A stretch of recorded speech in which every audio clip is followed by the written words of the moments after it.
엄마 새아빠가 공장에 갖다 버린대요. 폭우가 쏟아지는 공동묘지. 우산도 없이 온몸이 젖은 한 소녀가 비석을 껴안은 채 떨리는 목소리로 울고 있었습니다. 그때 우산을 든 남자가 다가왔습니다. 그는 재벌회장 윤도현이었습니다. 소녀가 울며 붙잡고 있던 그 비석은 바로 그의 외동딸 묘였습니다. 도현은 소녀가 떨어뜨린 젖은 사진 한 장을 집어들었습니다.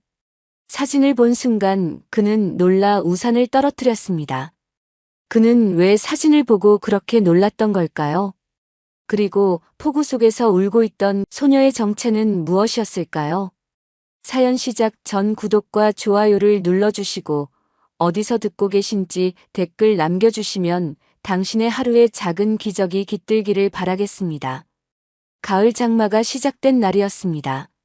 하늘에서는 굵은 빗줄기가 쉴 새 없이 쏟아져 내렸습니다. 천둥 소리가 간간히 공동묘지를 뒤흔들었고 번개가 칠 때마다 비석들이 하얗게 드러났다 사라지기를 반복했습니다. 검은색 고급 세단 한 대가 묘지 입구에 멈춰 섰습니다. 차에서 내린 남자는 70대 초반쯤 되어 보였습니다. 윤도현이었습니다. 그는 여전히 국내 굴지의 대기업 회장 자리에 있었지만 오늘만큼은 회장이 아니었습니다. 그저 딸을 잃은 아버지일 뿐이었습니다. 도현은 검은 우산을 펼쳐들고 묘역을 향해 천천히 걸어 올라갔습니다. 빗물에 젖은 돌계단이 미끄러웠지만 그는 익숙한 듯 조심스럽게 발을 옮겼습니다. 70대의 나이였지만 그의 걸음은 아직 단단했습니다. 다만 오늘은 발걸음이 평소보다 무거웠습니다. 도연의 손에는 하얀 국화 한 다발이 들려 있었습니다. 비에 젖어 꽃잎이 축 늘어져 있었지만 도연은 그 꽃을 소중히 안고 있었습니다. 세아가 가장 좋아하던 꽃이었습니다. 아니, 좋아했던 꽃이었습니다. 과거형으로 말해야 하는 현실이 도연의 가슴을 여전히 아프게 했습니다. 오늘은 딸 세아의 생일이었습니다. 살아 있었다면 36이 되는 날이었습니다. 하지만 세아는 5년 전 31살의 나이로 세상을 떠났습니다. 도연은 매년 이날만큼은 모든 일정을 취소하고 이곳을 찾아왔습니다. 비서들이 아무리 중요한 회의라고 해도 도연은 고개를 저었습니다. 딸의 생일보다 중요한 일은 이 세상에 없었습니다. 묘역에 가까워지자 도연의 발걸음이 멈췄습니다. 이상한 광경이 눈에 들어왔습니다. 세아의 비석 앞에 작은 그림자 하나가 웅크리고 있었습니다. 폭우 속에서 우산도 없이 말입니다. 도연은 눈을 가늘게 떴습니다. 번개가 다시 한번 하늘을 가르자 그 정체가 분명하게 드러났습니다. 어린 소녀였습니다. 소녀는 온몸이 흠뻑 젖은 채로 비석을 두 팔로 껴안고 있었습니다. 8살쯤 되어 보이는 아이였습니다. 젖은 머리카락이 얼굴에 찰싹 달라붙어 있었고 얇은 옷에서는 빗물이 뚝뚝 떨어졌습니다. 아이의 작은 몸이 추위에 파들파들 떨리고 있었습니다. 그런데도 비석을 놓지 않았습니다. 마치 그것만이 세상에서 유일하게 의지할 수 있는 것처럼요. 도연은 더 가까이 다가갔습니다. 발소리를 최대한 죽이며 조심스럽게 다가갔습니다. 빗소리에 묻혀 아이는 도연의 접근을 눈치채지 못했습니다. 소녀는 비석 위에 붙어있는 세아의 사진을 손가락으로 천천히 쓰다듬고 있었습니다. 그 작은 손가락이 사진 위를 매우 조심스럽게 마치 깨질까봐 두려운 듯 어루만지고 있었습니다. 엄마, 나왔어. 소녀의 목소리는 가늘고 떨렸습니다. 도연은 그 자리에 굳어버렸습니다. 엄마라고요? 이 아이가 세아를 엄마라고 불렀습니까? 도연의 가슴이 쿵 내려앉는 것 같았습니다. 엄마 냄새. 나 아직 기억나. 엄마가 안아줄 때 따뜻했던 거. 기억나. 소녀는 비석에 볼을 비볐습니다. 차가운 돌이었지만 아이는 마치 엄마의 품처럼 느끼는 듯 했습니다. 아이의 작은 어깨가 흔들렸습니다. 도연의 눈시울이 뜨거워졌습니다. 저 아이는 엄마를 찾아 이 폭우 속을 혼자 걸어왔단 말입니까? 소녀는 젖은 주머니에서 무언가를 꺼냈습니다. 작고 낡은 생일초 하나였습니다. 비에 젖어 불을 붙일 수도 없는 초였지만 아이는 그것을 소중히 비석 앞에 놓았습니다. 그 옆에는 구겨진 종이봉투도 놓여 있었습니다. 엄마 생일 축하해. 엄마. 소녀의 목소리가 흐느낌으로 변했습니다. 도연의 심장이 크게 요동쳤습니다. 오늘이 세아의 생일인 걸 이 아이가 어떻게 알고 있습니까?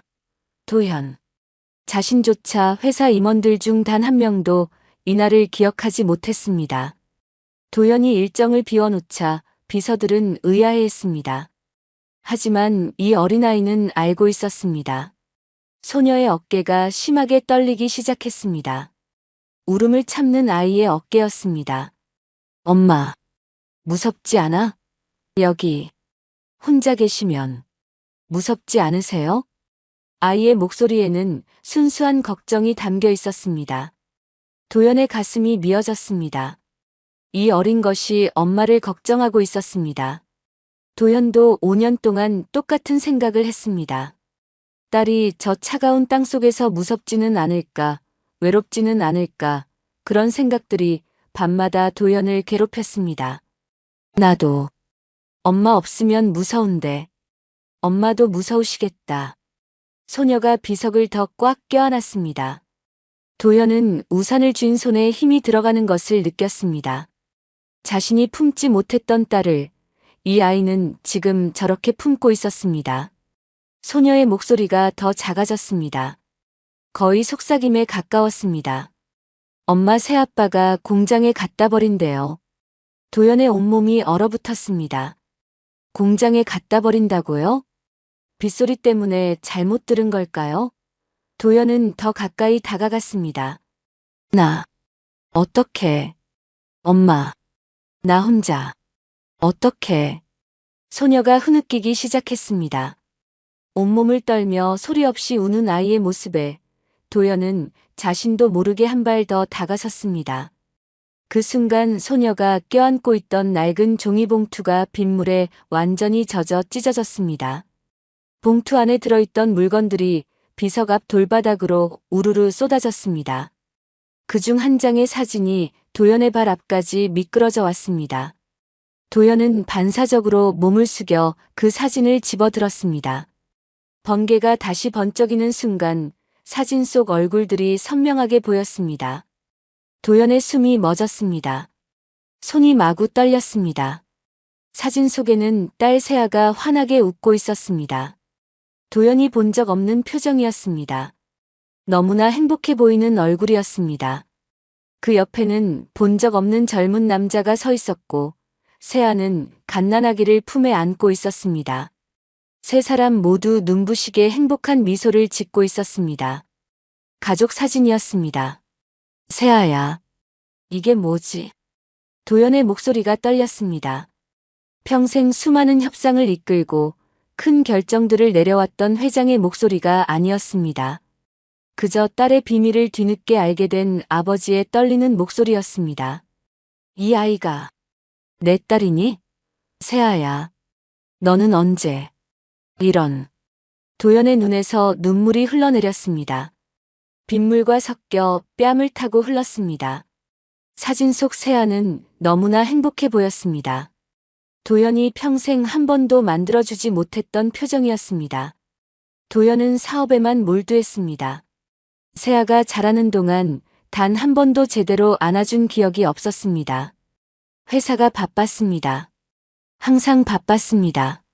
그렇게 시간이 흘렀고 세아는 어느새 어른이 되었고 그리고 떠났습니다. 그때 소녀가 도연의 기척을 느끼고 깜짝 놀라 고개를 들었습니다. 아이의 눈이 커졌습니다. 낯선 어른이 자신을 내려다보고 있었습니다. 게다가 자신의 소중한 사진을 들고 있었습니다.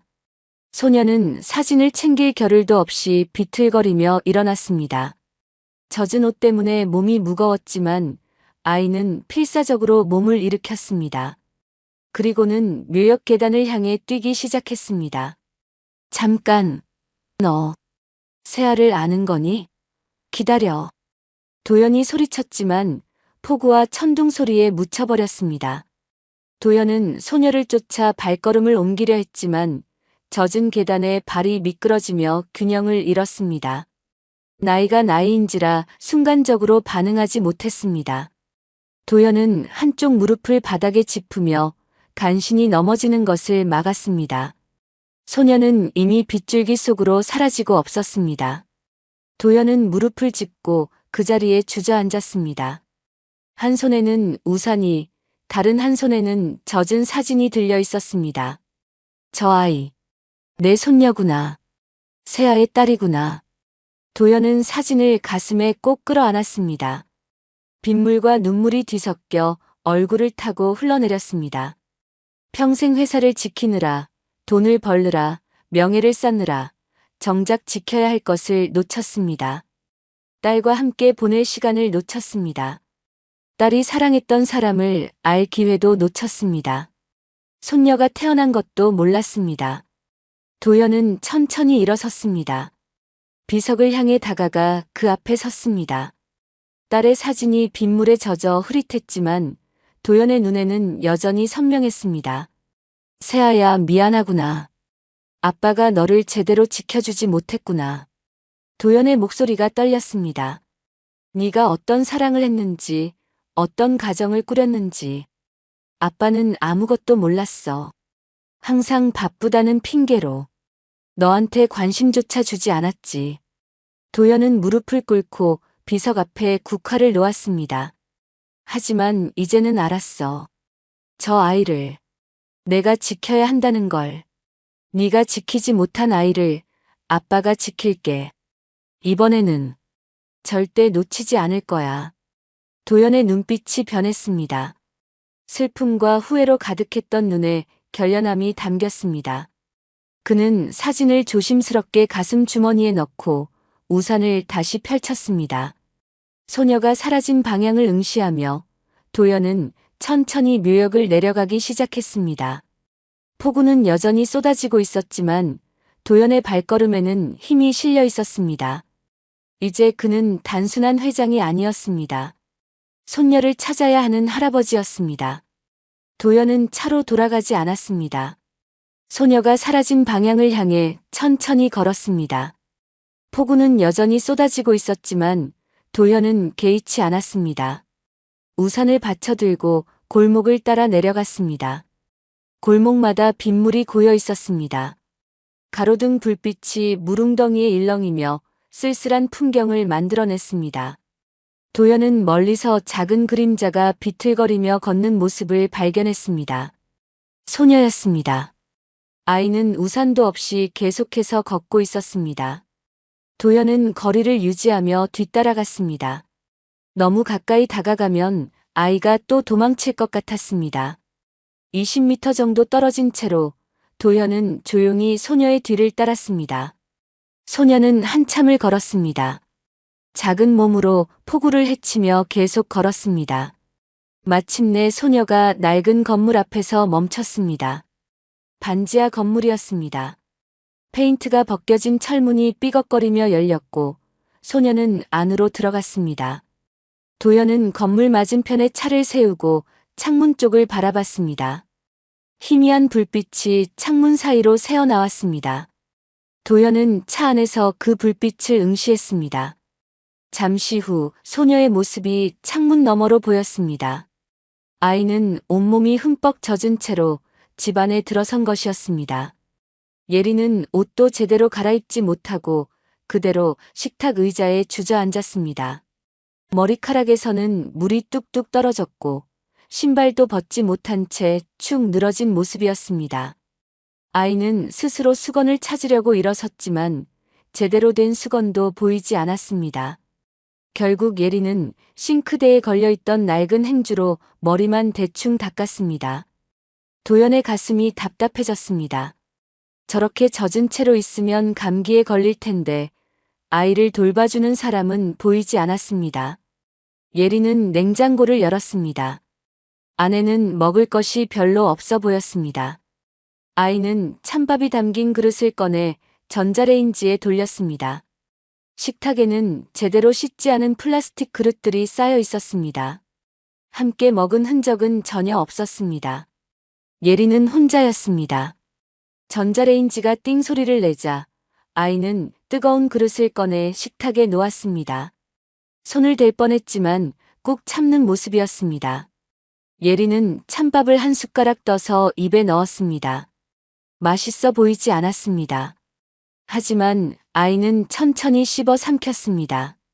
몇 숟가락 먹다가 남기려는 듯 했지만 예리는 고개를 저으며 중얼거렸습니다. 남기면 혼나. 아이는 억지로 밥을 다 먹었습니다. 도연은 차 안에서 주먹을 쥐었습니다.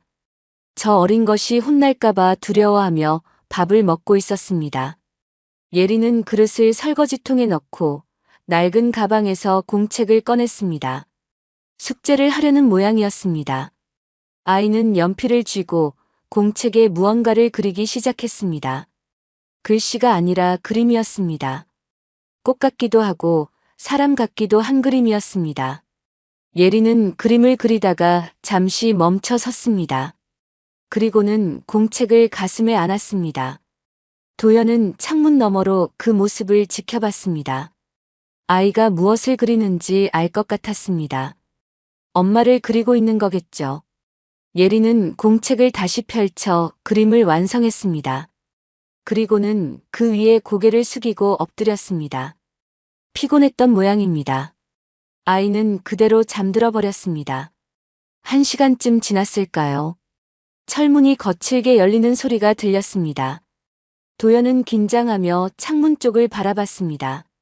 한 남자가 들어왔습니다. 30대 후반쯤 되어 보이는 남자였습니다. 사진 속에 있던 따뜻한 인상의 남자와는 전혀 달랐습니다. 남자는 문을 발로 툭 차며 들어섰습니다. 예린이 깜짝 놀라 고개를 들었습니다. 남자는 아이를 쳐다보지도 않고 한마디만 내뱉었습니다. 비켜. 예린은 재빨리 자리에서 일어나 벽 쪽으로 물러섰습니다. 남자는 냉장고로 다가가 문을 열었습니다. 그리고는 짜증스러운 목소리로 투덜거렸습니다. 이게 다냐? 먹을 게 왜 이래? 예린이 조심스럽게 입을 열었습니다. 저녁 드릴까요? 남자는 대답도 하지 않았습니다. 그냥 자기 방으로 들어가 버렸습니다.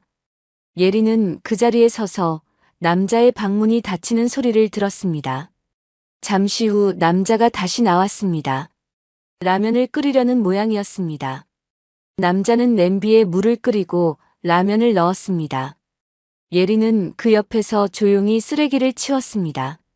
식탁 위에 쌓여있던 플라스틱 그릇들을 들고 설거지통으로 가져갔습니다.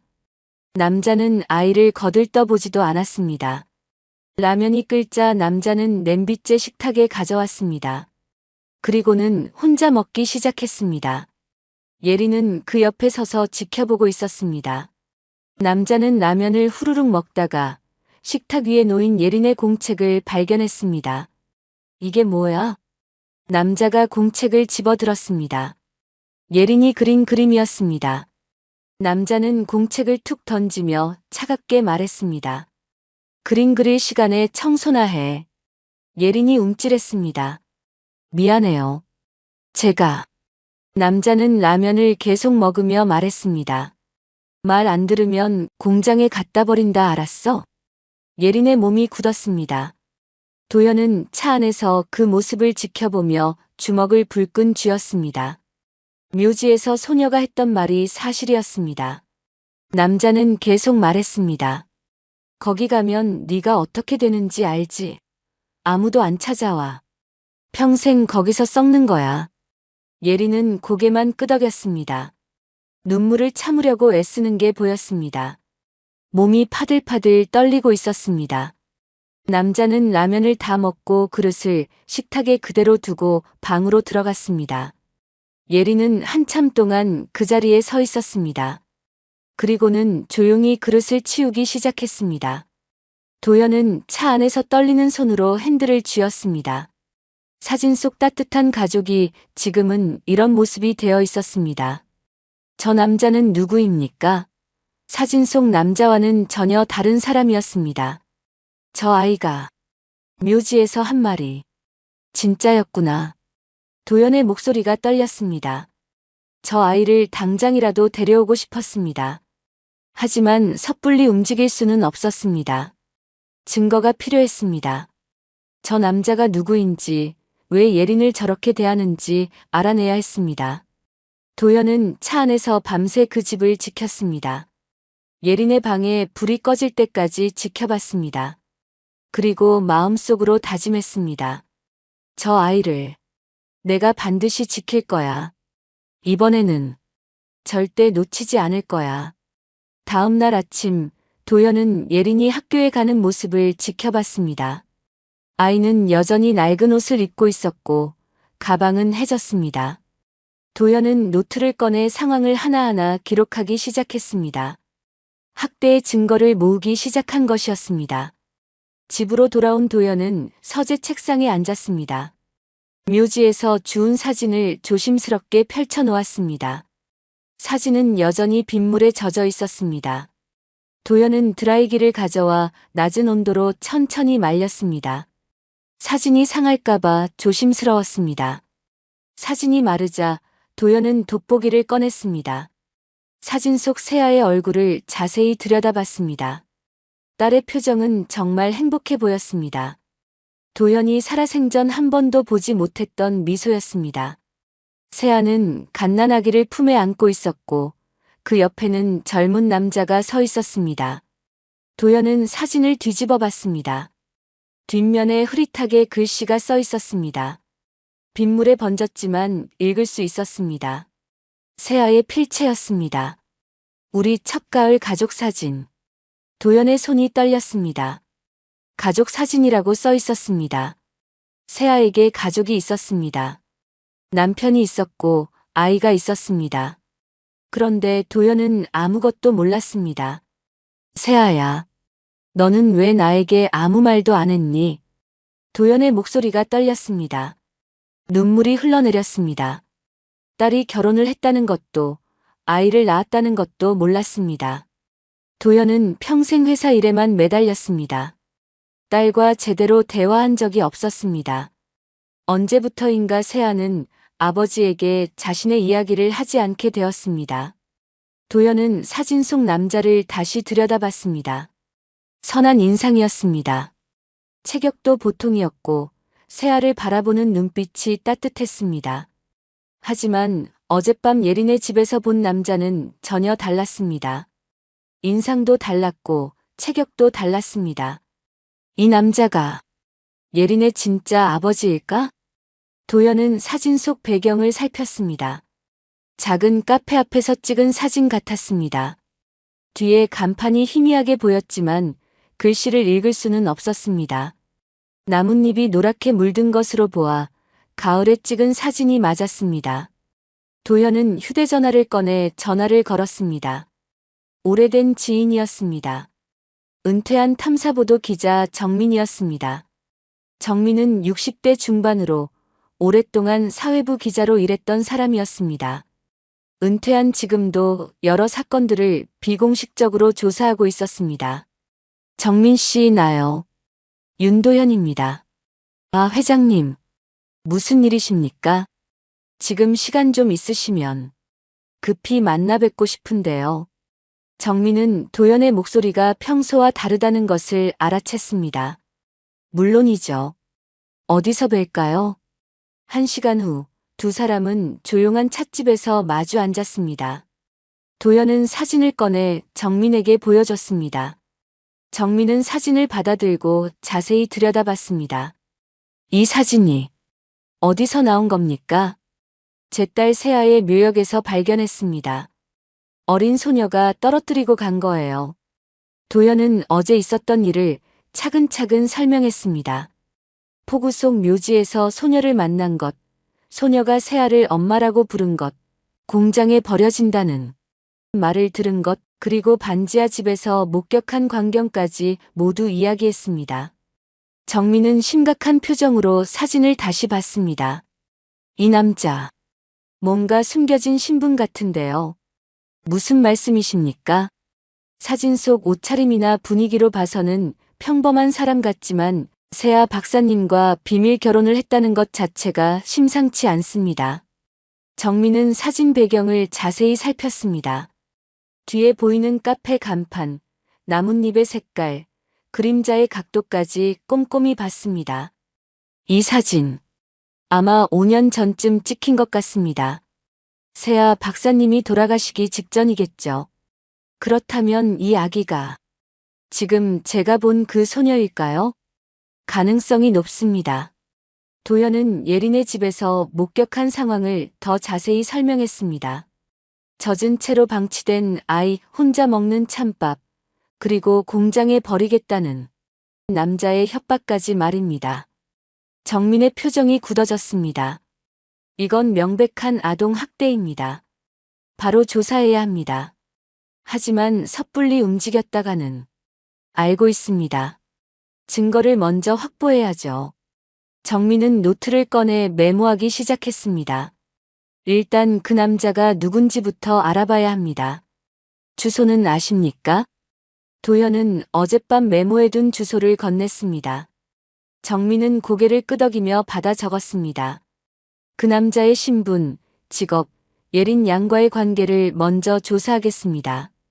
그리고 이 사진 속 남자가 누군지도 알아봐야겠네요. 부탁드립니다. 저 아이가 제 손녀가 맞는지도 확인하고 싶습니다. 정민은 잠시 망설이다 조심스럽게 물었습니다. 회장님, 혹시 세아 박사님이 살아계실 때 결혼 이야기를 하신 적은 없으십니까? 도연은 고개를 저었습니다. 없었습니다. 저는 항상 바빴고 세아와 제대로 이야기를 나눈 적이 없었습니다. 도연의 목소리에 후회가 묻어났습니다.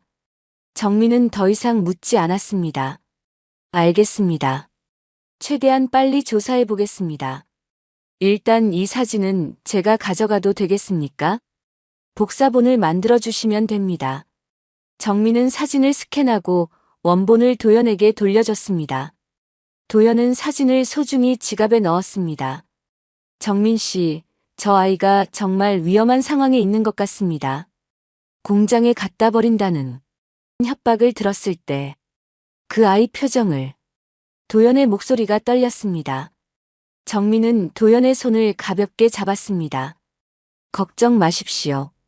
우리가 반드시 그 아이를 지켜낼 겁니다. 두 사람은 찻집을 나섰습니다. 도연은 차에 오르며 다시 한번 사진을 꺼내봤습니다. 세아의 행복한 미소가 여전히 그곳에 있었습니다. 세아야, 네가 지키지 못한 아이를 이제 아빠가 지킬게. 그리고 이 사진 속 남자가 누구인지도 꼭 알아낼 거야. 도연은 시동을 걸었습니다. 이제 본격적인 조사가 시작되는 것이었습니다. 도연의 눈빛에는 결연함이 가득했습니다. 사흘이 지났습니다. 정민은 도연에게 전화를 걸었습니다. 목소리에 긴장감이 묻어났습니다. 회장님, 만나 뵙고 싶습니다. 중요한 걸 발견했습니다. 도연은 즉시 정민의 사무실로 향했습니다. 작은 사무실이었지만 벽면 가득 서류들이 붙어 있었습니다. 정민은 책상 위에 여러 자료를 펼쳐놓고 있었습니다. 앉으십시오, 회장님. 도연은 의자에 앉으며 정민을 바라봤습니다. 정민은 한 장의 서류를 꺼내 보여줬습니다. 신분증 사본이었습니다. 이 사람입니다. 사진 속 남자 말입니다. 도연은 서류를 받아들었습니다. 사진 속 남자와 똑같은 얼굴이었습니다. 이름은 한서윤이었습니다. 35살로 되어 있었습니다. 한서윤. 이 사람이 누구입니까? 생명공학 연구원이었습니다. 세아 박사님과 같은 연구소에서 일했습니다. 정민은 다른 서류들을 꺼냈습니다. 연구소 직원 명부, 출입기록, 그리고 몇 장의 사진들이었습니다. 이 사람과 세아 박사님은 같은 프로젝트 팀이었습니다. 5년 전까지 함께 일했죠. 도연은 서류들을 하나씩 살펴봤습니다. 세아와 서윤이 함께 찍은 연구소 단체 사진도 있었습니다. 두 사람은 자연스럽게 나란히 서 있었습니다. 그런데 더 중요한 게 있습니다. 정민은 또 다른 서류를 꺼냈습니다. 혼인신고서였습니다. 도연의 손이 떨렸습니다. 신고서에는 윤세아와 한서윤의 이름이 적혀 있었습니다. 신고 날짜는 5년 하고도 반년 전이었습니다. 세아가 정말 결혼을 했었군요. 도연의 목소리가 떨렸습니다. 정민은 조심스럽게 말을 이었습니다. 비밀 결혼이었습니다. 증인도 연구소 동료 2명뿐이었고 결혼식도 올리지 않았습니다. 왜 비밀로 했을까요? 그건 아직 확실하지 않습니다만 아마도 세아 박사님께서 가족에게 알리고 싶지 않으셨던 것 같습니다. 도연은 고개를 떨구었습니다.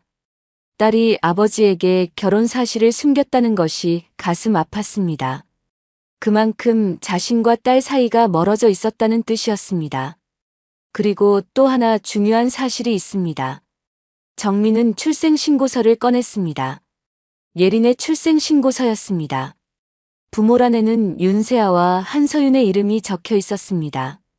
예린 양은 세아 박사님과 한서윤 씨의 친딸이 맞습니다. 도연은 출생신고서를 꼭 쥐었습니다. 예린이 정말 자신의 손녀였습니다.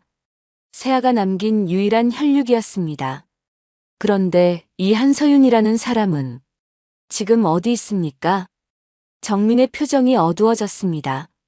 그게 실종 상태입니다. 실종이요? 네.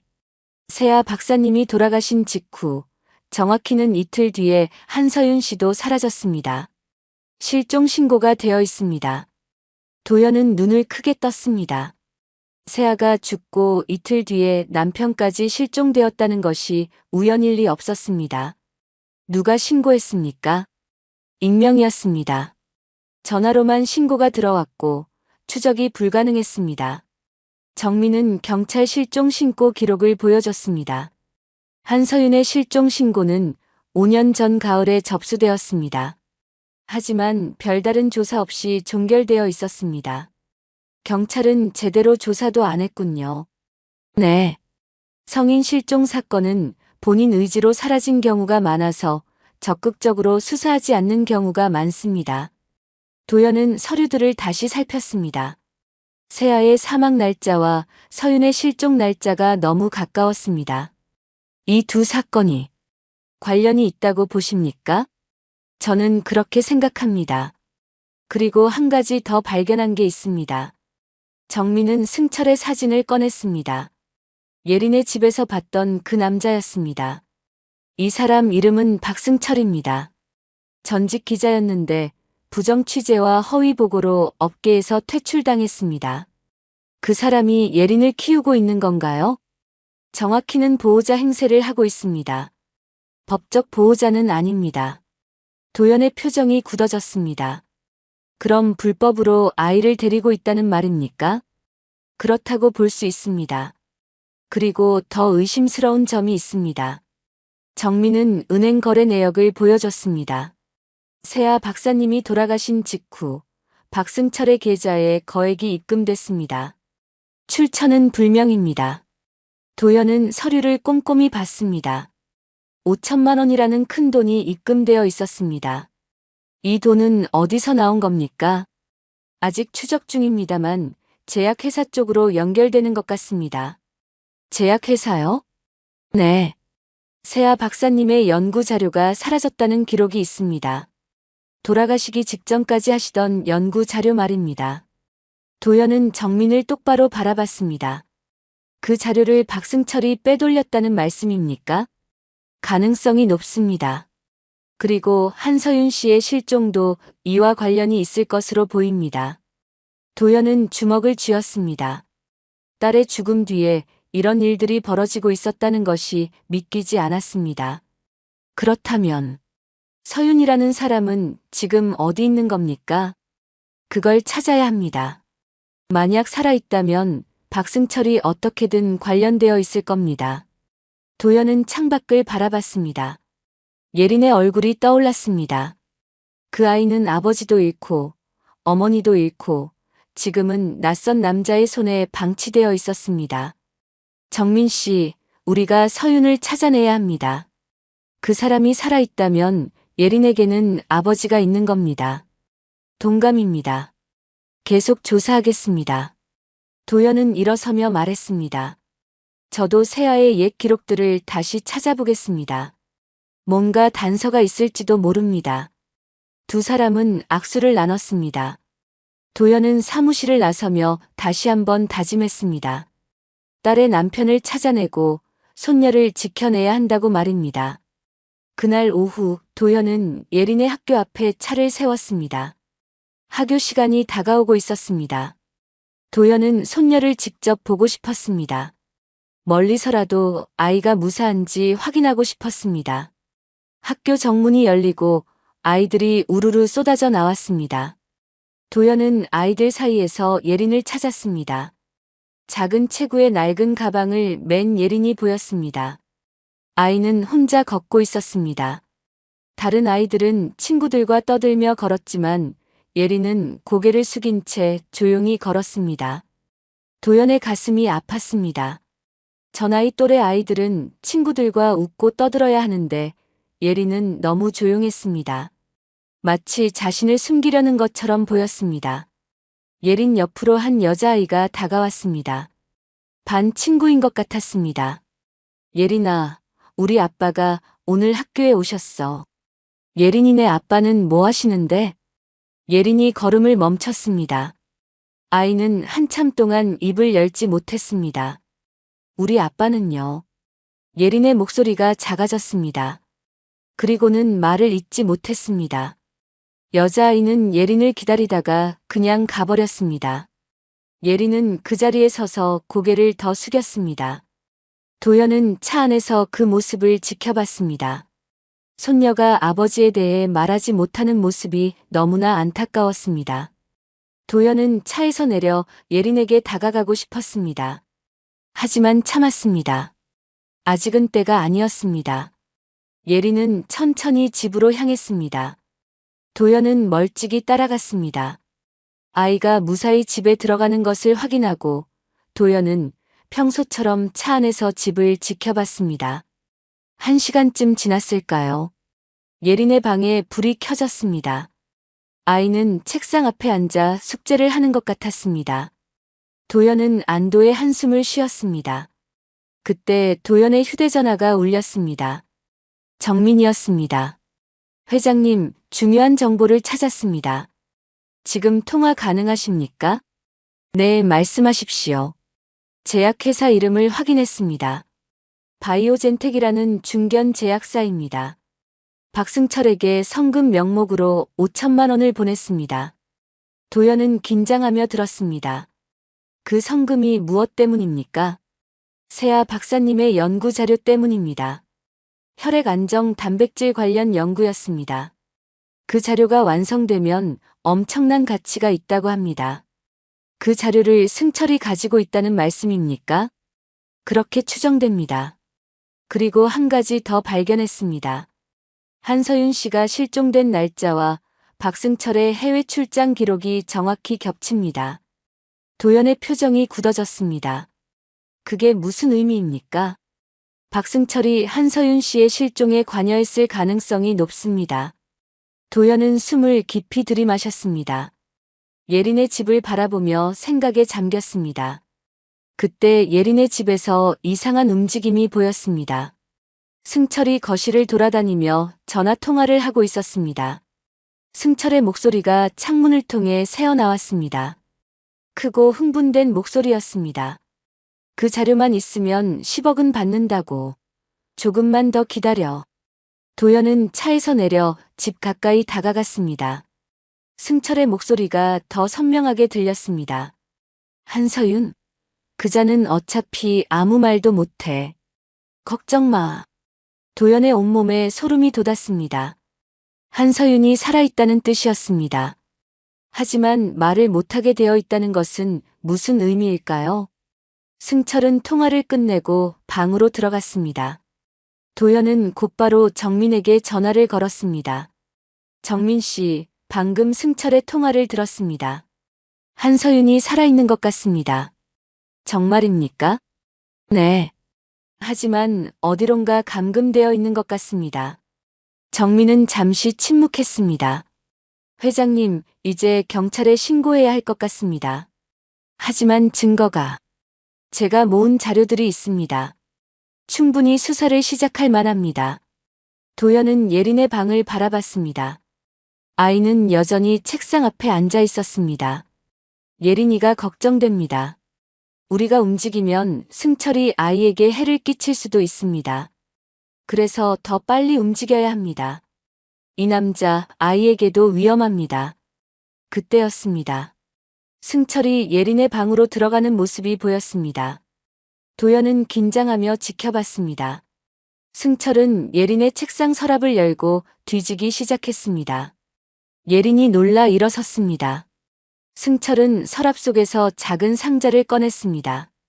예린이 소중히 간직하던 엄마의 물건들이 들어있는 상자였습니다. 이게 뭐야? 쓸데없는 거 숨겨놓고. 예린이 처음으로 목소리를 높였습니다. 이건 내 거예요. 아이는 상자를 빼앗으려 했습니다. 하지만 승철은 상자를 높이 들어 올렸습니다. 이거? 이 집에서 너 거가 뭐가 있어? 승철의 목소리는 차갑고 위협적이었습니다. 예린은 눈물을 글썽이며 상자를 바라봤습니다. 그건 엄마가 주신 거예요. 엄마. 네 엄마는 없어. 이제 공장 갈 준비나 해. 도연은 더 이상 참을 수 없었습니다. 차에서 내려 예린의 집 문 앞까지 갔습니다. 하지만 문을 두드리기 직전 정민의 말이 떠올랐습니다. 섣불리 움직이면 안 된다고, 증거를 더 모아야 한다고 말입니다. 도연은 주먹을 쥔 채 그 자리에 서 있었습니다. 예린의 울음소리가 들렸습니다. 도연의 가슴이 찢어지는 것 같았습니다. 승철은 결국 상자를 예린에게 던져주고 방을 나갔습니다. 예린은 상자를 꼭 안고 조용히 울었습니다. 도연은 차로 돌아와 핸들을 쥐었습니다. 손이 떨렸습니다. 도연은 다시 정민에게 전화를 걸었습니다. 정민 씨, 더 이상 기다릴 수 없습니다. 당장 움직여야 합니다. 알겠습니다. 내일 아침 경찰과 함께 움직이겠습니다. 도연은 예린의 집을 바라보며 다짐했습니다. 조금만 참아라, 예린아. 할아버지가 곧 너를 구해줄게. 밤은 깊어갔지만 도연은 차를 떠나지 않았습니다.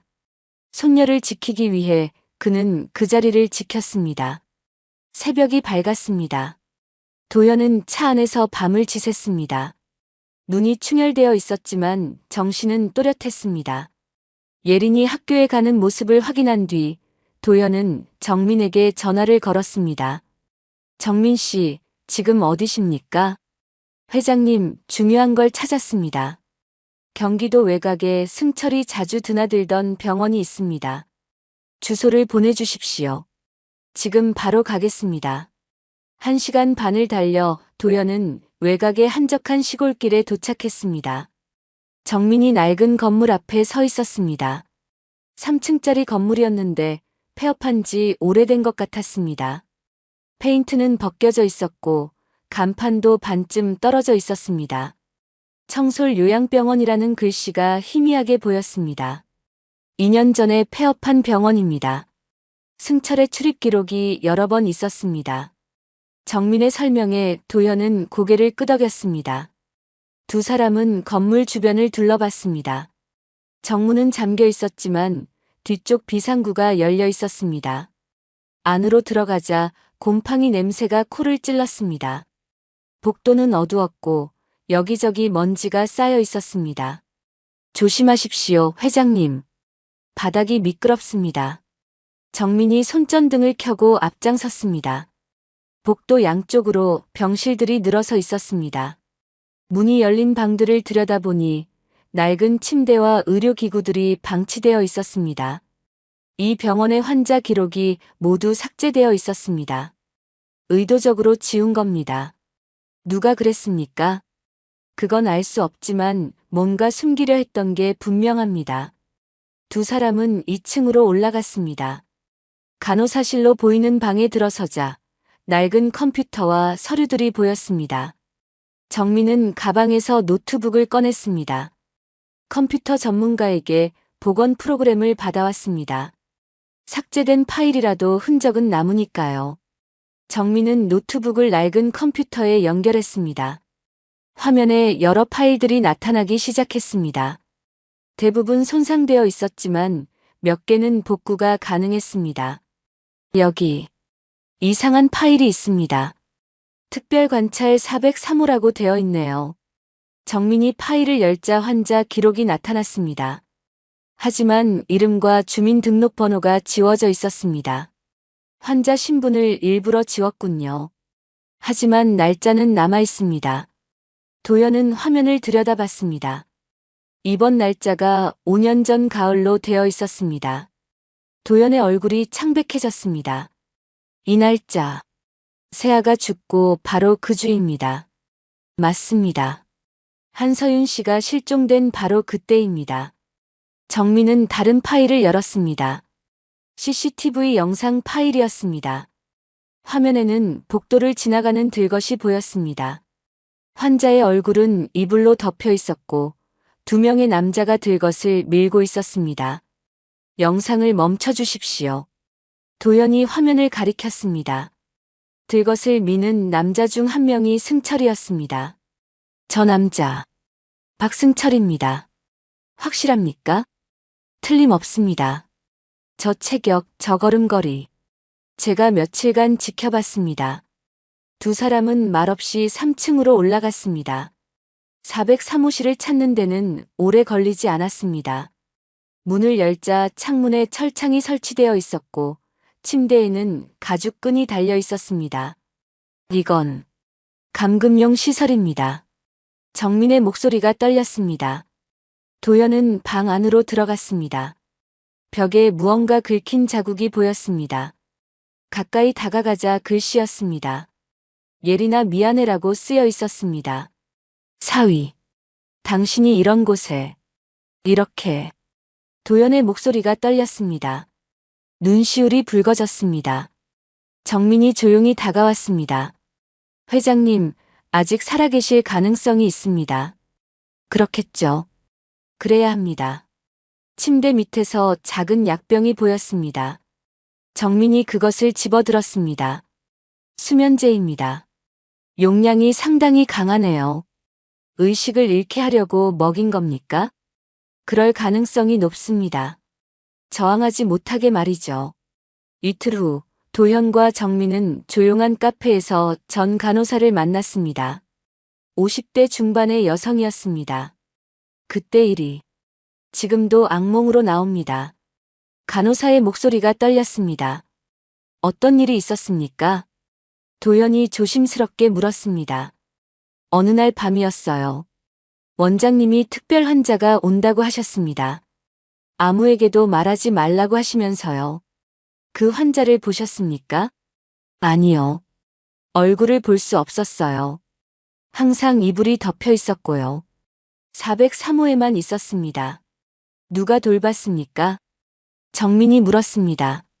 박승철이라는 남자가 직접 관리했습니다.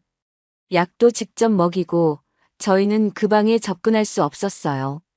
간호사는 손수건으로 눈물을 닦았습니다. 이상하다고 생각했지만 원장님 말씀이니 따를 수밖에 없었습니다. 그 환자는 지금 어디 있습니까? 도연의 목소리에 간절함이 묻어났습니다. 병원 폐업하기 직전에 옮겨갔습니다. 밤중에 큰 남자들이 와서 몰래 데려갔어요. 어디로 갔는지는. 간호사는 고개를 저었습니다. 도연과 정민은 카페를 나섰습니다. 도연은 하늘을 올려다봤습니다. 정민 씨, 서윤이 살아있습니다.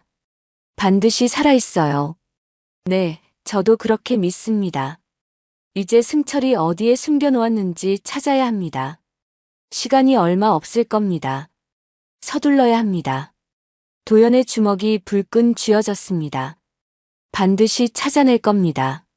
그리고 예린에게 아버지를 돌려줄 겁니다. 제가 승철의 최근 동선을 추적하겠습니다. 반드시 흔적이 있을 겁니다. 두 사람은 각자 차에 올랐습니다. 하늘에는 구름이 빠르게 흘러가고 있었습니다. 진실에 한 걸음 더 다가선 것이었습니다. 이제 마지막 퍼즐 조각을 찾을 차례였습니다. 사흘 후 정민에게서 연락이 왔습니다. 승철의 동선을 추적한 결과 이상한 점을 발견했다는 것이었습니다. 도연은 즉시 정민의 사무실로 향했습니다. 회장님, 승철이 일주일에 두세 번씩 가는 곳이 있습니다. 정민은 지도를 펼쳐 보였습니다. 서울 외곽의 한 공단 지역이었습니다. 여기가 어딥니까? 폐창고 지역입니다. 대부분 비어있는 건물들이죠. 도연의 눈빛이 날카로워졌습니다. 폐창고라니 누군가를 숨기기에 완벽한 장소였습니다. 확실합니까? 네. 승철의 차량 블랙박스 기록을 확보했습니다. 항상 같은 시간에 같은 장소로 갑니다. 정민은 사진 몇 장을 꺼냈습니다. 낡은 창고 건물이었습니다. 주변에는 사람의 흔적이 거의 없어 보였습니다. 도연은 즉시 결정을 내렸습니다. 예린을 먼저 안전한 곳으로 옮겨야 했습니다. 그날 오후 도연은 예린의 학교 앞에서 기다렸습니다. 예린이 하교하자 도연은 조심스럽게 다가갔습니다. 얘야. 예린이 놀라 뒤를 돌아봤습니다. 낯선 할아버지가 서 있었습니다. 무서워하지 마라. 나는 내 엄마를 아는 사람이야.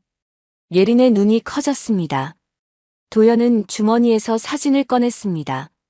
묘지에서 주운 그 가족 사진이었습니다. 이 사진, 네가 떨어뜨린 거지. 예린은 사진을 보자 눈물이 글썽였습니다. 고개를 끄덕였습니다. 할아버지가 너를 도와주고 싶구나.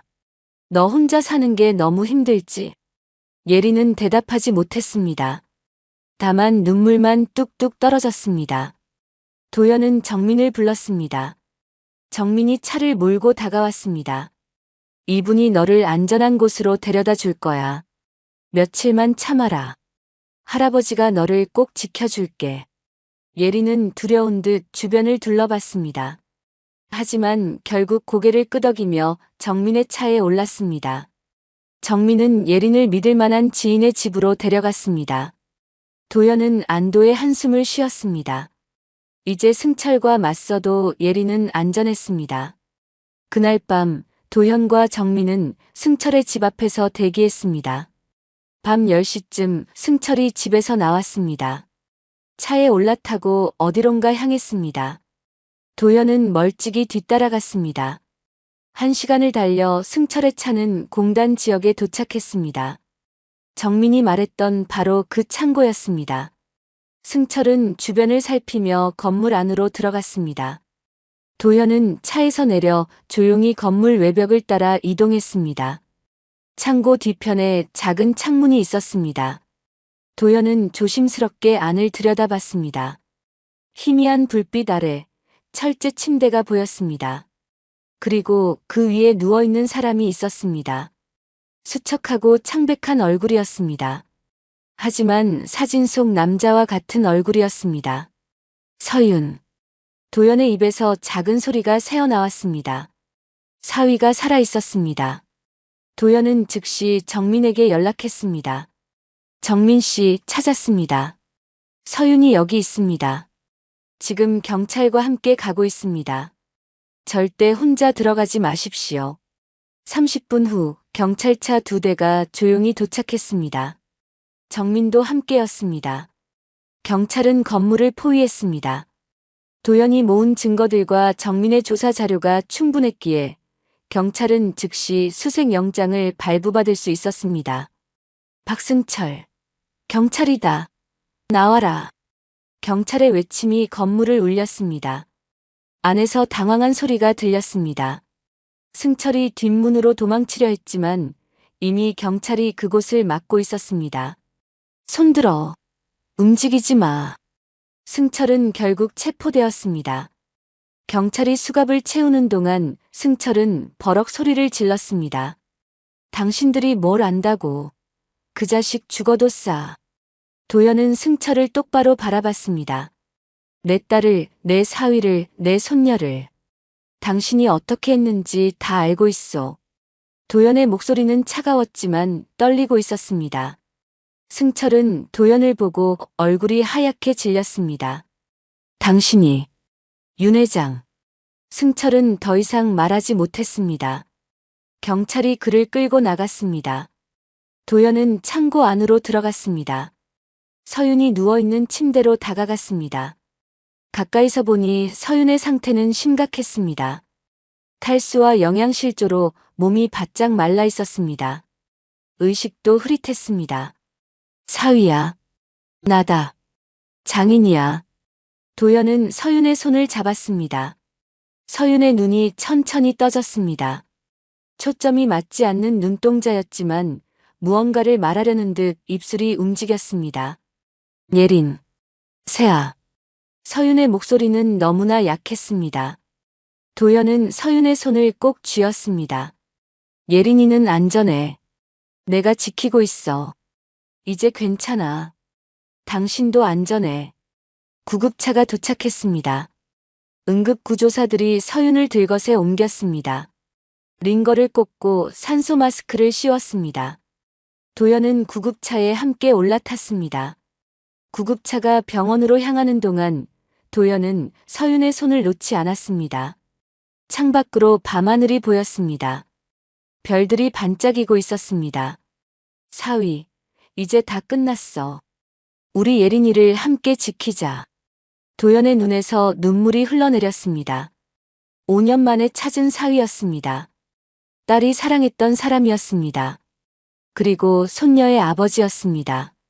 도연은 세아를 지키지 못한 것을 평생 후회했지만 이제는 남은 가족을 지킬 수 있게 되었습니다. 구급차는 밤거리를 달렸습니다. 새로운 시작을 향해 달려가고 있었습니다. 병원 응급실은 분주했습니다.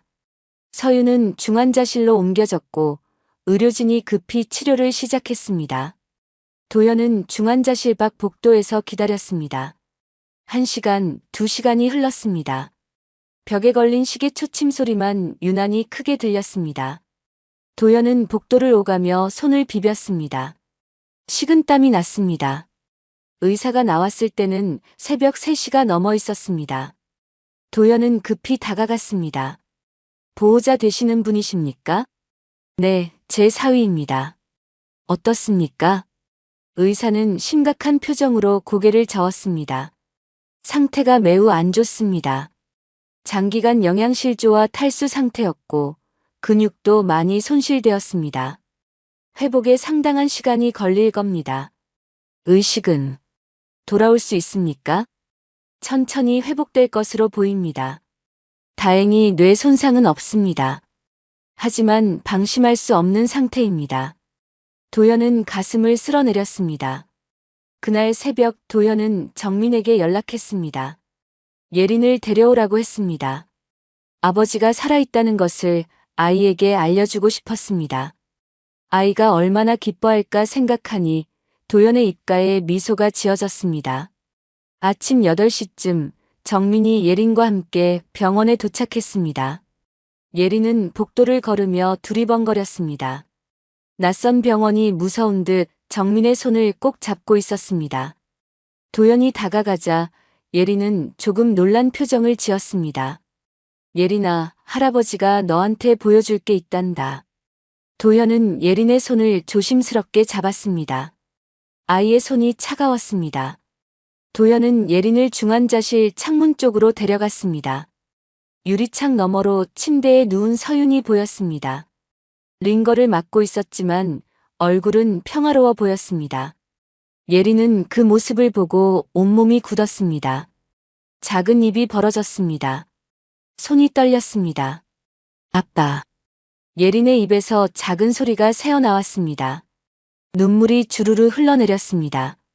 아이는 유리창에 얼굴을 가까이 대고 아버지를 바라봤습니다.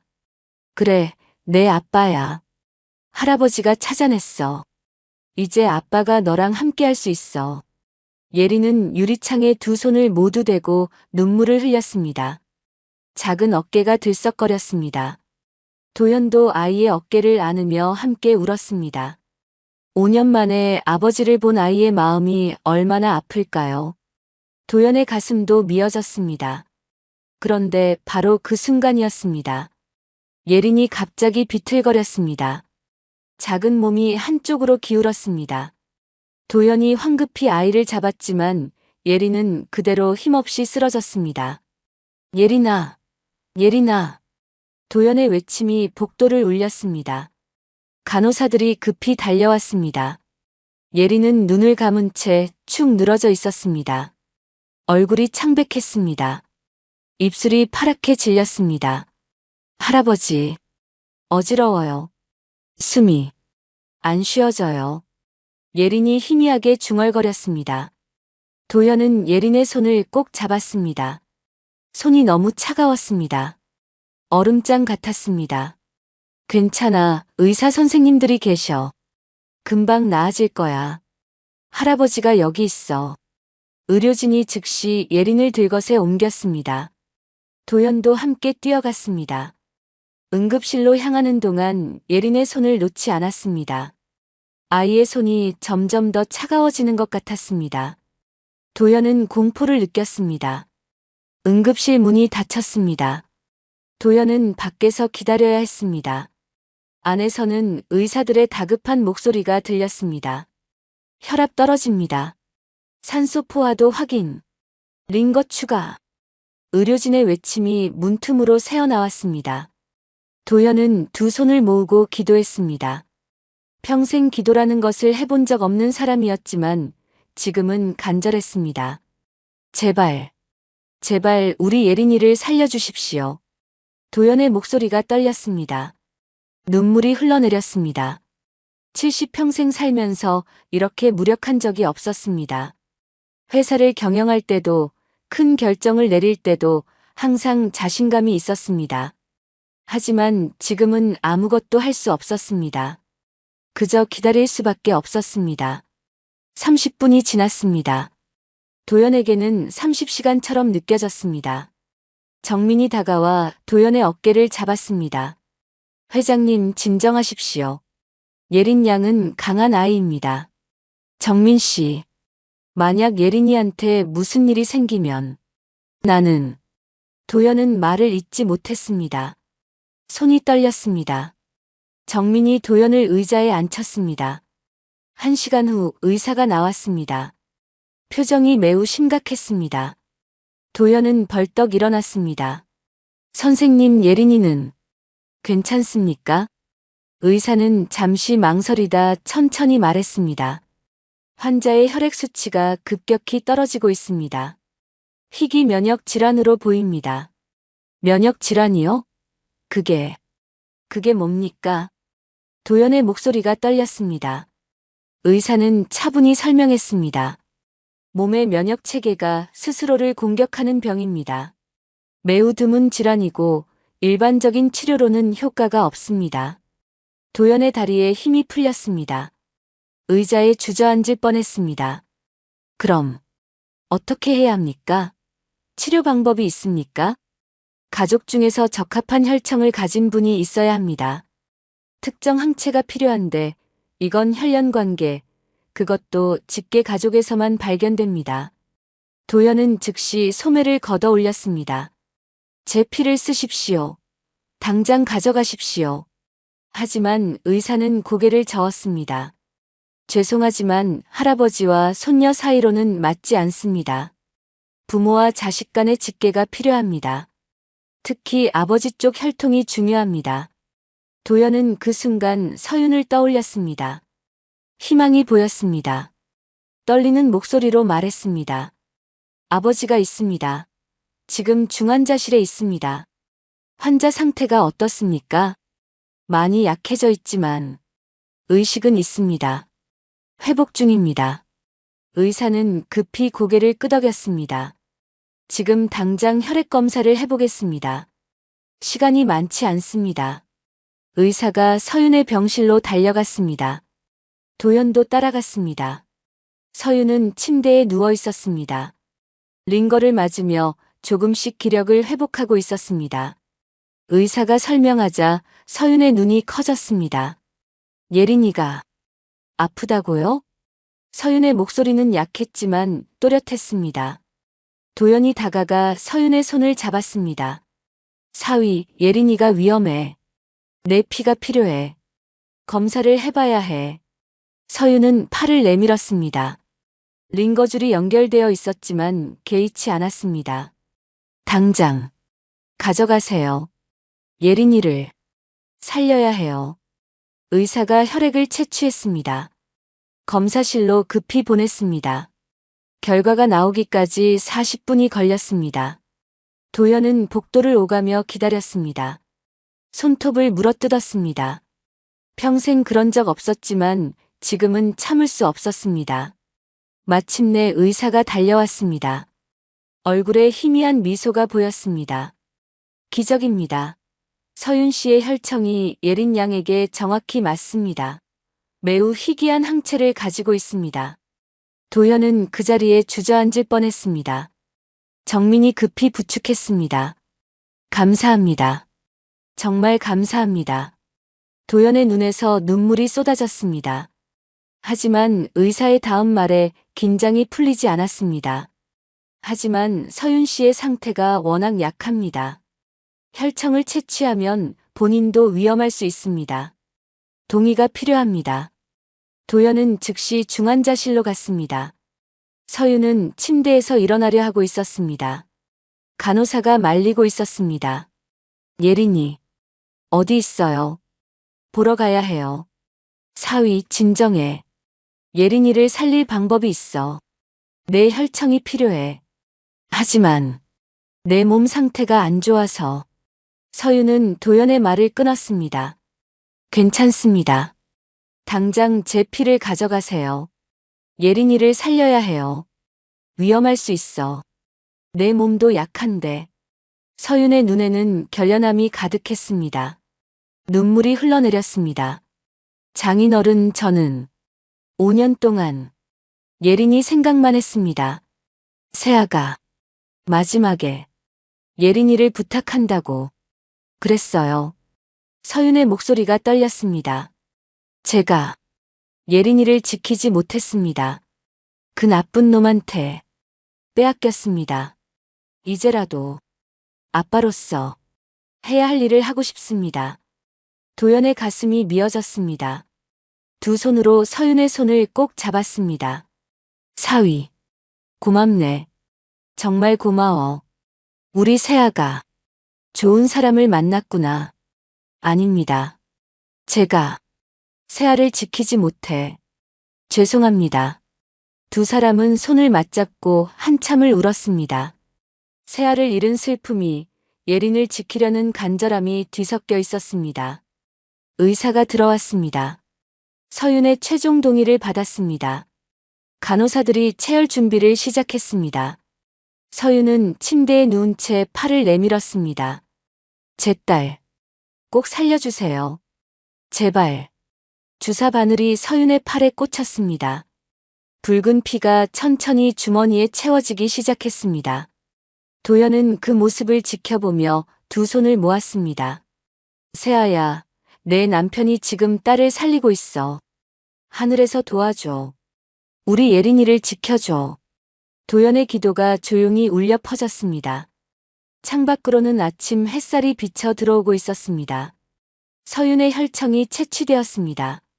의료진은 그것을 급히 예린의 병실로 옮겼습니다. 하지만 담당 의사의 표정은 여전히 어두웠습니다. 도연이 다가가 물었습니다. 혈청을 얻었는데 왜 그런 표정이십니까? 의사는 한숨을 쉬었습니다. 혈청만으로는 부족합니다. 예린 양의 면역 체계가 너무 불안정합니다. 혈청과 함께 면역 반응을 안정시킬 물질이 필요합니다. 그게 무엇입니까? 혈액 안정 단백질이라는 겁니다.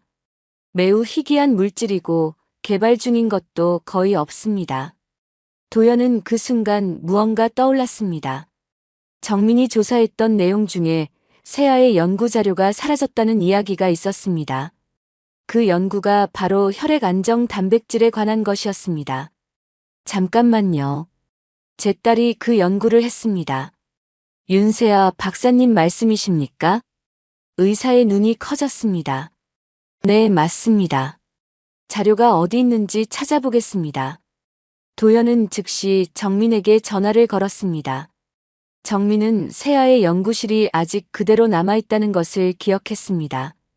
5년 전 세아가 죽은 후 연구소는 그녀의 방을 그대로 보존해 두었습니다. 지금 당장 가보겠습니다. 정민은 연구소로 달려갔습니다. 세아의 연구실 문을 열자 시간이 멈춘 듯한 공간이 나타났습니다.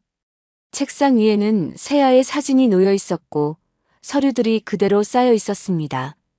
정민은 서랍을 하나씩 열어 뒤졌습니다. 1시간을 뒤진 끝에 정민은 책상 맨 아래 서랍 깊숙한 곳에서 작은 냉동 보관함을 발견했습니다. 그 안에는 투명한 액체가 든 작은 병이 들어 있었습니다.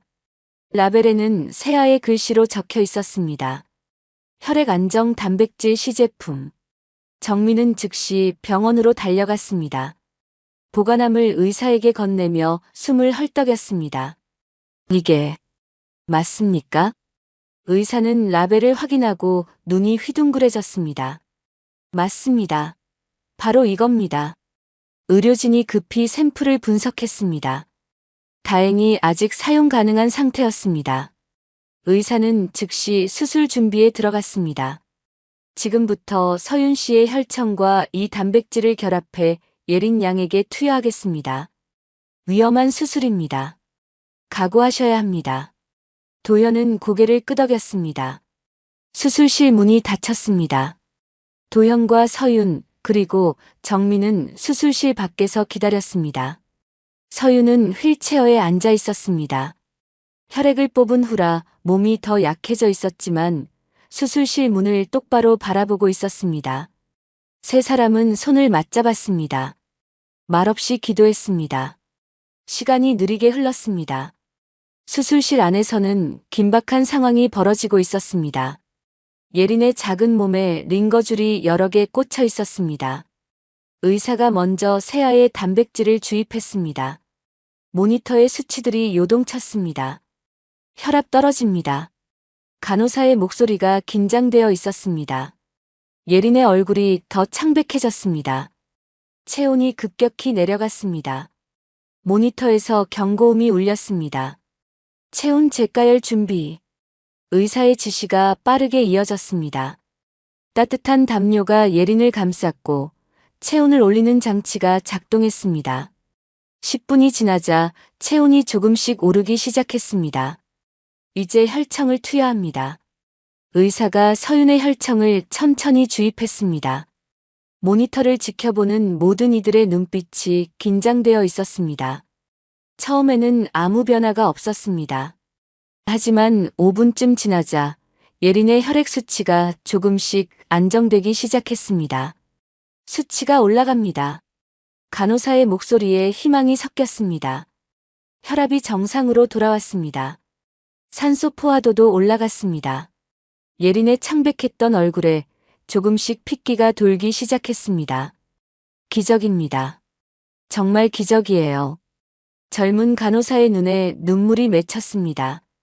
의사도 안도의 한숨을 쉬었습니다. 수술실 밖에서 기다리던 도연은 수술실 불이 꺼지는 것을 보았습니다. 문이 열렸습니다. 의사가 마스크를 벗으며 나왔습니다. 얼굴에 미소가 번졌습니다. 성공했습니다. 그 한마디에 도연은 그 자리에 주저앉았습니다. 서윤은 휠체어에서 고개를 떨구고 울었습니다. 정민도 눈물을 닦았습니다. 예린이가 살았습니까? 도연의 목소리가 떨렸습니다. 네. 수치가 모두 안정되었습니다. 회복될 겁니다. 의사의 말에 세 사람은 서로를 끌어안고 울었습니다. 70평생 살면서 이렇게 감사한 적이 없었습니다. 도연은 하늘을 올려다봤습니다. 세아야, 네가 또 우리를 살렸구나. 네가 남긴 연구가 네 딸을 살렸어. 도연의 눈에서 눈물이 멈추지 않았습니다. 서윤도 고개를 들어 천장을 바라봤습니다. 세아, 고마워요. 예린이를 지켜줘서. 2시간 후 예린은 회복실로 옮겨졌습니다. 아직 의식은 없었지만 얼굴에 핏기가 돌아 있었습니다. 숨소리도 안정적이었습니다. 도현은 예린의 작은 손을 잡았습니다. 따뜻했습니다. 예린아, 할아버지가 여기 있어. 아빠도 여기 계셔. 이제 다 괜찮아. 서윤도 휠체어를 타고 예린 곁으로 왔습니다. 예린의 다른 손을 잡았습니다. 예린아, 아빠야. 미안해. 이제 아빠가 지켜줄게. 해가 지고 있었습니다. 창밖으로 붉은 노을이 보였습니다. 긴 하루가 끝나고 있었습니다. 하지만 새로운 시작이 기다리고 있었습니다. 세아의 사랑이, 서윤의 헌신이, 도연의 집념이 만들어낸 기적이었습니다. 도연은 예린의 손을 꼭 쥐고 창밖을 바라봤습니다. 노을이 아름다웠습니다. 일주일이 지났습니다. 예린은 천천히 눈을 떴습니다. 희미하게 천장이 보였습니다. 낯선 곳이었습니다. 하얀 천장에 형광등이 있었습니다. 병원이었습니다. 아이는 고개를 천천히 돌렸습니다. 옆에 할아버지가 의자에 앉아 계셨습니다. 눈을 감고 계셨습니다. 졸고 계신 것 같았습니다. 예린은 작은 목소리로 불렀습니다. 할아버지. 도연은 깜짝 놀라 눈을 떴습니다. 예린이 자신을 보고 있었습니다. 맑은 눈동자였습니다. 도연의 눈에 눈물이 주르르 흘러내렸습니다. 예린아, 깨어났구나. 정말 깨어났어. 도연은 예린의 손을 꼭 잡았습니다. 따뜻했습니다. 살아있는 온기였습니다. 도연은 급히 간호사를 불렀습니다. 의사가 달려와 예린을 검진했습니다. 청진기를 대고 눈을 확인하고 여러 검사를 했습니다. 기적입니다. 모든 수치가 정상입니다.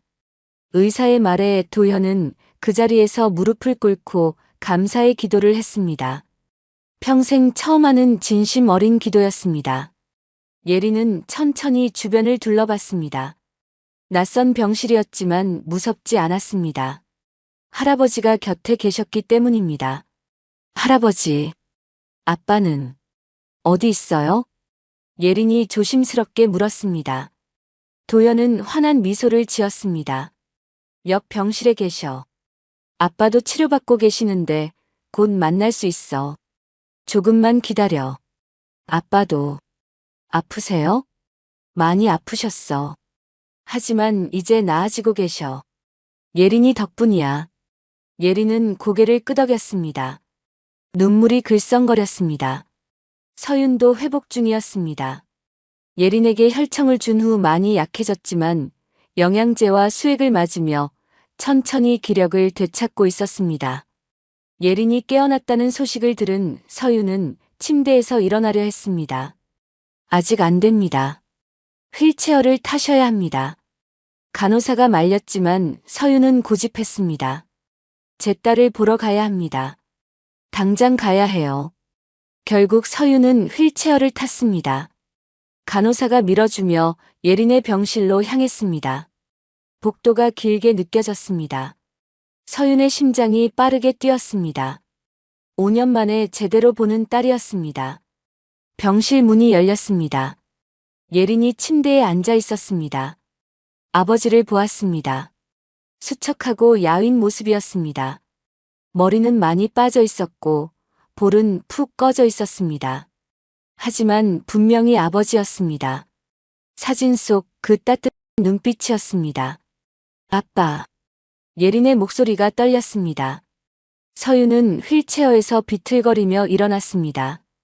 간호사가 급히 부축했습니다. 서윤은 침대로 다가가 예린을 꼭 안았습니다. 예린아. 아빠야. 정말 미안해. 아빠가 너를 지키지 못해서. 서윤의 목소리가 울음으로 변했습니다. 예린도 아버지 품에서 한참을 울었습니다. 도연은 뒤에 서서 그 모습을 지켜봤습니다. 눈물을 닦으며 조용히 미소 지었습니다. 이제 다 괜찮아. 우리 이제 함께야.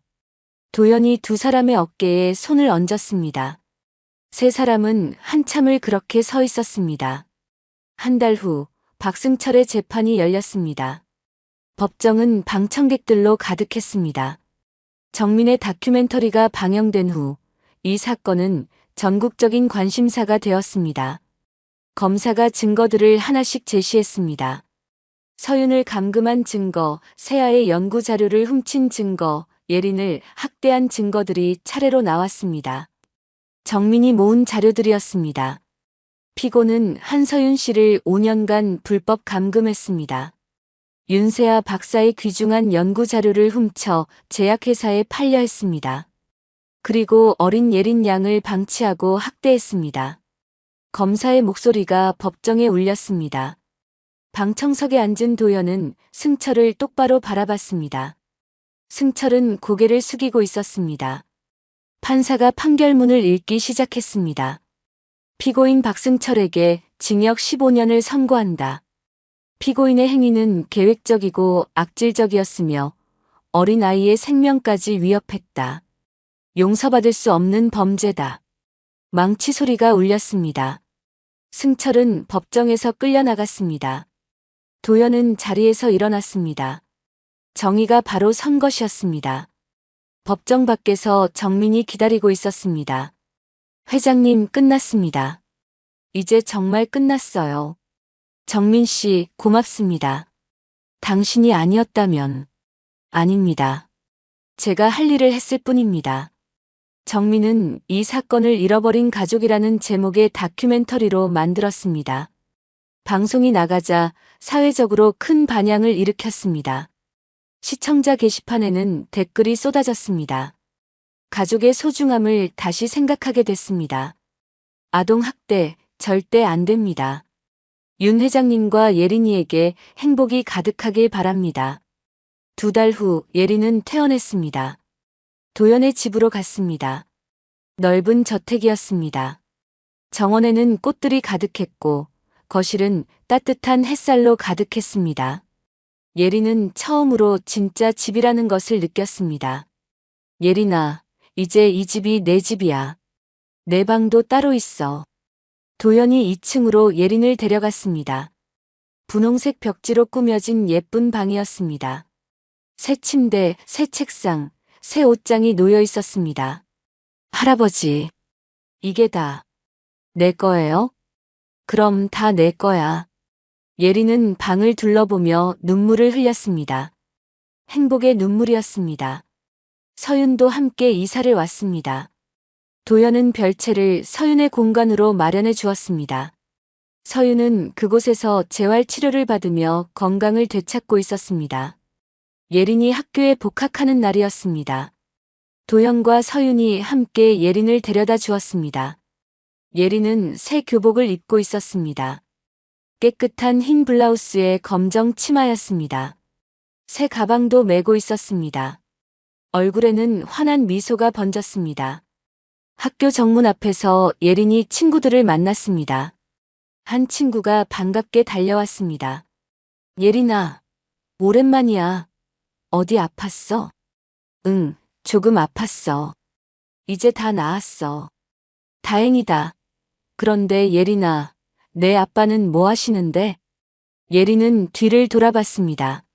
서윤이 휠체어에서 일어나 손을 흔들고 있었습니다. 도연도 옆에서 미소 짓고 있었습니다. 예린은 당당하게 대답했습니다. 우리 아빠는 연구원이에요. 할아버지는 회장님이에요. 우와, 진짜? 응. 우리 아빠는 사람들 살리는 연구를 해. 친구들이 부러운 듯 바라봤습니다. 예린은 처음으로 자신의 가족을 자랑스럽게 말할 수 있었습니다.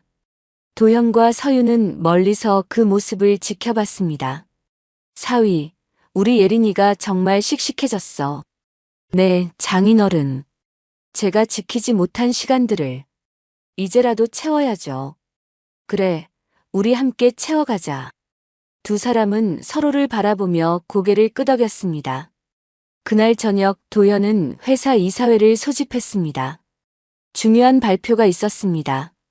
회의실에는 임원들이 모두 모여 있었습니다. 오늘 여러분께 중요한 결정을 알려드리려 합니다. 도연이 자리에서 일어났습니다. 저는 제 딸 윤세아의 이름을 딴 재단을 설립하기로 했습니다.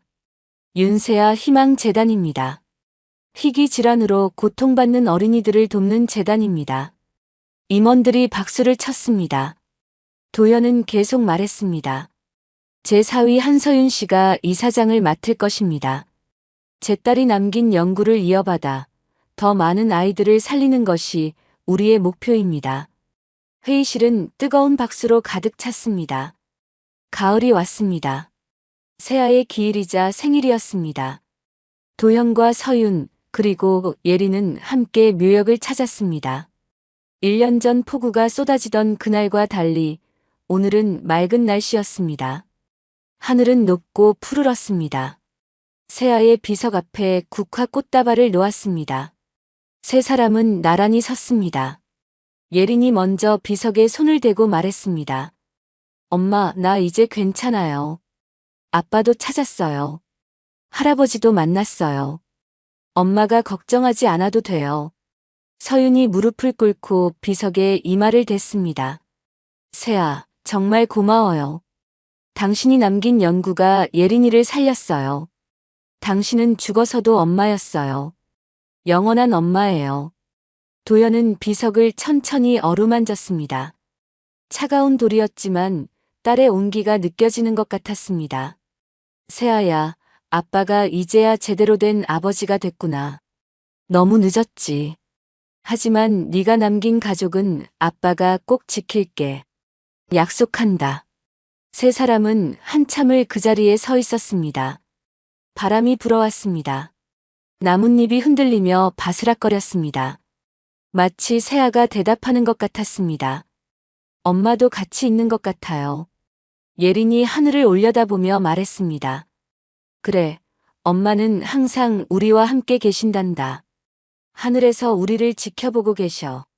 도연이 예린의 머리를 쓰다듬었습니다. 세 사람은 손을 잡고 묘역을 천천히 내려왔습니다. 저녁 식탁에는 세 사람이 둘러앉았습니다. 따뜻한 된장찌개와 여러 반찬들이 놓여 있었습니다. 예린이 먼저 숟가락을 들었습니다. 할아버지, 오늘 학교에서요. 예린이 학교 이야기를 시작했습니다. 친구들 이야기, 선생님 이야기, 재미있었던 일들을 신나게 말했습니다. 서윤도 재단 준비 이야기를 했습니다. 도연은 그저 듣기만 했습니다. 행복했습니다. 밤이 되었습니다. 예린을 재운 후 도현과 서윤은 거실에 앉았습니다. 벽에는 세아의 사진이 크게 걸려 있었습니다. 환하게 웃는 모습이었습니다. 사위, 이제 우리가 함께 시작하는 거야. 세아가 못다한 일을 우리가 이어가는 거지. 네, 장인어른. 감사합니다. 저를 가족으로 받아주셔서. 무슨 소리야? 우리는 처음부터 가족이었어. 이제 제대로 된 가족이 된 거지. 두 사람은 따뜻한 차를 마시며 앞으로의 계획을 이야기했습니다. 창밖으로 별들이 반짝이고 있었습니다. 도연은 세아의 사진을 바라보며 조용히 말했습니다. 세아야, 이제 우리 함께 시작한다. 네가 만들어준 이 가족과 함께. 아빠가 늦었지만 이제는 제대로 할게. 사진 속 세아도 환하게 웃고 있었습니다. 새로운 가족의 이야기가 시작되고 있었습니다.